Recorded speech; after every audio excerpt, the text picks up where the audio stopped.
નમસ્કાર મિત્રો, આજે આપણે વાત કરવા જઈ રહ્યા છીએ અરબી સમુદ્રમાં બનેલી નવી હવામાન પરિસ્થિતિ અને તેના કારણે સૌરાષ્ટ્ર કચ્છમાં સર્જાયેલી માવઠાની શક્યતા વિશે.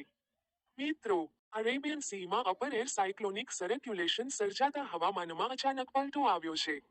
આ સિસ્ટમના કારણે આગામી 24 કલાક દરમિયાન સૌરાષ્ટ્ર અને કચ્છના અનેક જિલ્લામાં કમોસમી વરસાદ એટલે કે માવઠાની શક્યતા વ્યક્ત કરવામાં આવી છે.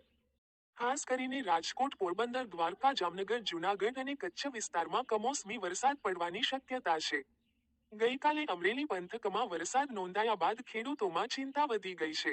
સવારનો વાદળછાયું આજે સવારે સૌરાષ્ટ્ર કચ્છના અનેક વિસ્તારોમાં આકાશ વાદળછાયું બન્યું હતું. વરસાદી માહોલ સર્જાયો હતો, પરંતુ મોટા પ્રમાણમાં વરસાદ નોંધાયો નથી. વાદળછાયા વાતાવરણ વચ્ચે પણ ગરમીમાં ખાસ ઘટાડો જોવા મળ્યો નથી.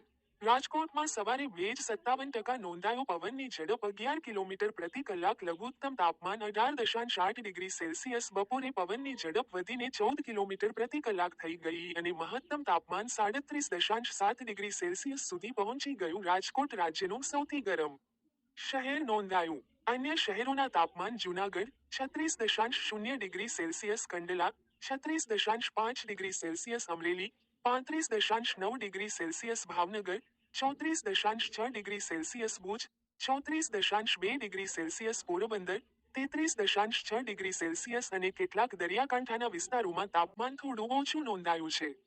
મિત્રો, આ સમયગાળા દરમિયાન માવઠું ખેડૂતો માટે નુકસાનકારક સાબિત થઈ શકે છે. પાક તૈયાર અવસ્થામાં હોય તો વરસાદ અને પવનથી નુકસાન થવાની શક્યતા રહે છે. આગામી 24 કલાક ખૂબ મહત્વપૂર્ણ છે.